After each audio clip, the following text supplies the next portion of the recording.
मुद्रा एवं वित्तीय प्रणालियों मनी एंड फाइनेंशियल सिस्टम के बारे में जानेंगे।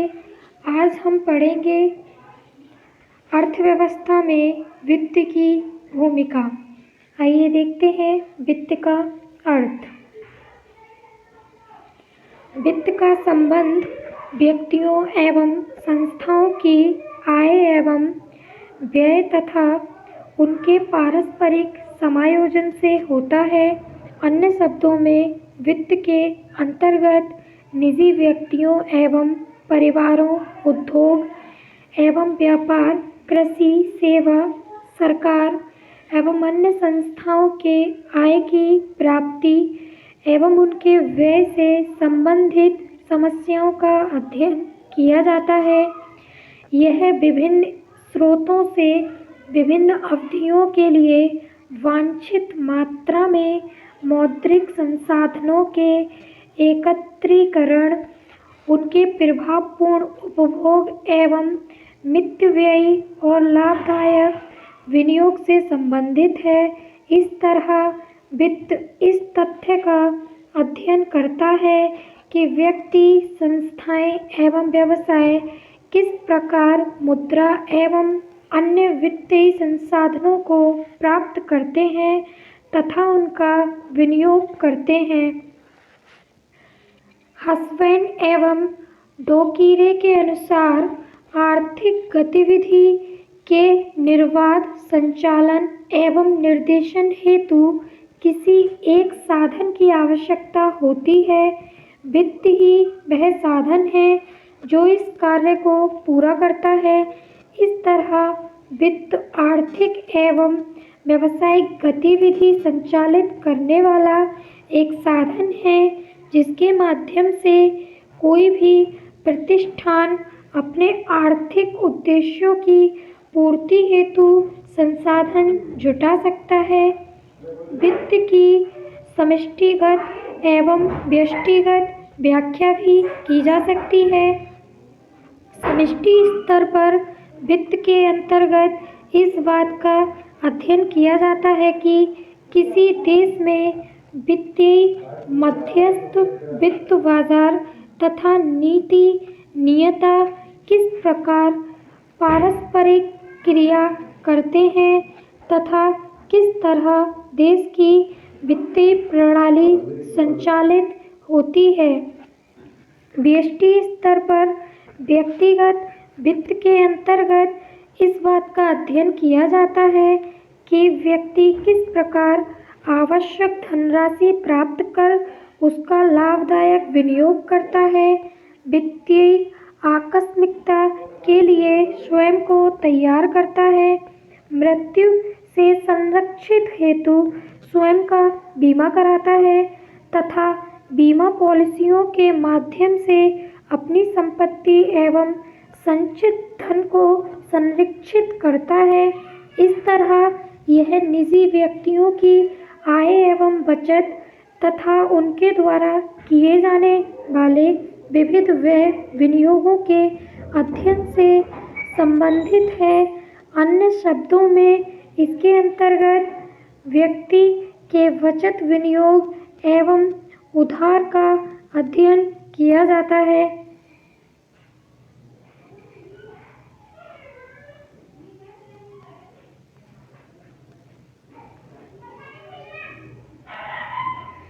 नेक्स्ट हेडिंग देखते हैं अर्थव्यवस्था में वित्त की भूमिका। Role of finance in an economy. वित्त प्रत्येक व्यक्ति के आर्थिक जीवन, कृषि, उद्योग, व्यापार, सेवा एवं अन्य व्यवसाय तथा समस्त आर्थिक प्रणाली के संचालन में गतिशील भूमिका निभाता है। यह आय के निर्माण, इसके व्यय, विनियोग तथा राष्ट्रीय एवं अंतर्राष्ट्रीय स्तर पर ऋणों के लेन देन में अत्यधिक महत्वपूर्ण है। वित्त के प्रबंधन में मुद्रा बाजार एवं पूंजी बाजार की भूमिका महत्वपूर्ण होती है। मुद्रा बाजार का संबंध उन समस्त क्रियाओं एवं संस्थाओं से होता है जो मुद्रा के क्रय विक्रय अर्थात ऋणों के लेन देन से संबंधित होती है। मुद्रा बाजार में केवल अल्पकालीन पूंजी ऋणों अथवा मौद्रिक परिसंपत्तियों का लेन देन होता है।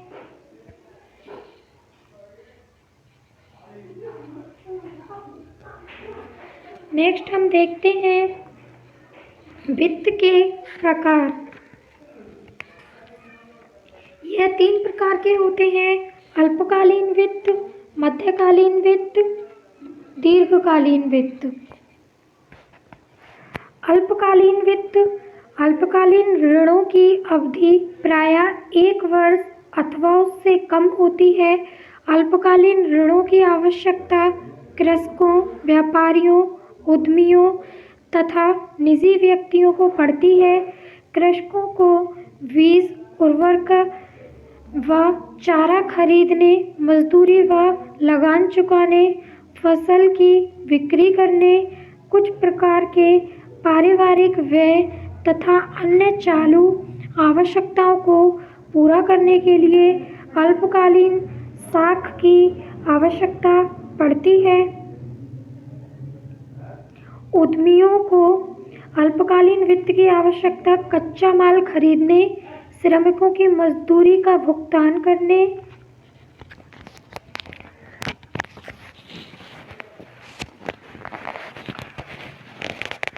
लगान, ब्याज तथा विभिन्न प्रकार की सेवाओं यथा बिजली तथा जल कर आदि का भुगतान करने हेतु पड़ती हैं। नेक्स्ट देखते हैं हम मध्यकालीन वित्त। मध्यकालीन वित्त की अवधि प्रायः 1 वर्ष से अधिक और 5 वर्ष से कम होती है। कुछ व्यक्ति ऐसे होते हैं जो अपनी बचतों को इक्विटी प्रतिभूतियों अथवा दीर्घकालीन ऋण पत्रों में निवेश न करके ऐसी सावधि जमाओं में रखते हैं जिनकी परिपक्वता अवधि 1 से 5 वर्ष तक होती है, क्योंकि वे इसे कम जोखिम भरा समझते हैं।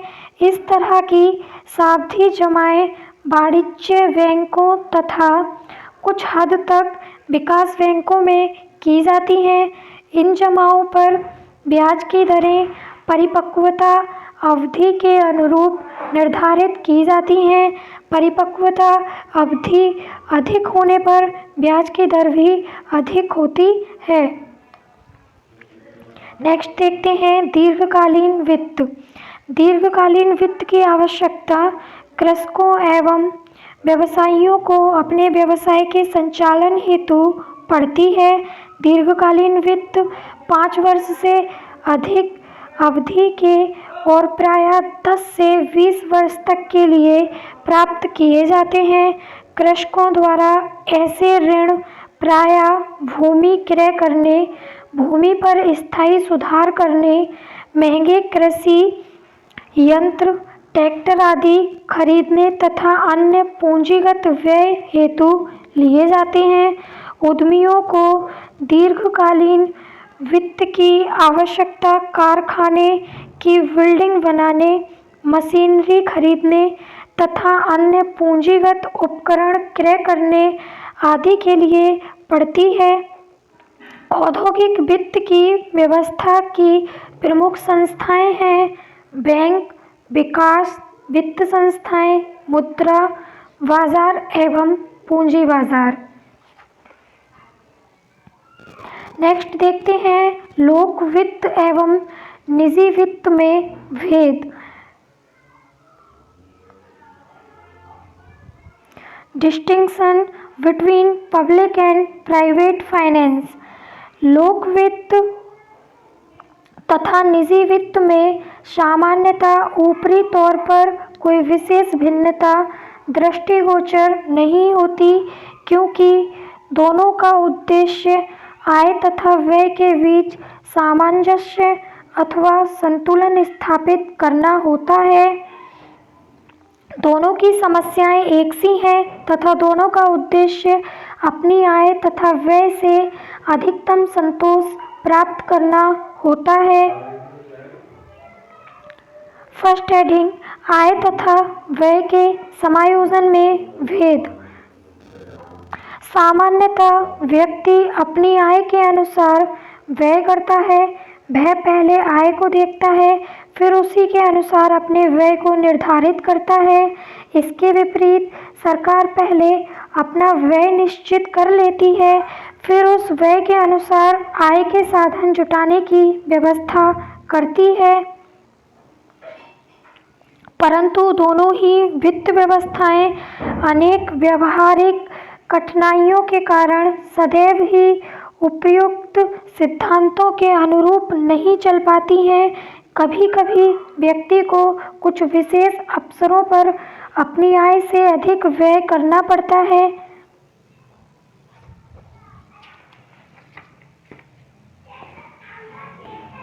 नेक्स्ट हेडिंग देखते हैं, आय के साधनों में लोच संबंधी अंतर। सरकार की आय तथा उसके प्राप्त करने के साधन निजी आय एवं उसके साधनों की अपेक्षा अधिक लोचपूर्ण होते हैं। सरकार अपनी आय को पुराने करों की दर में वृद्धि करके, नए कर लगाकर, नोट छापकर, आंतरिक एवं बाह्य ऋण प्राप्त करके तथा लाभ कमाने वाले उद्योगों का राष्ट्रीयकरण करके बढ़ा सकती है। कोई व्यक्ति उपयुक्त संसाधनों का प्रयोग नहीं कर सकता।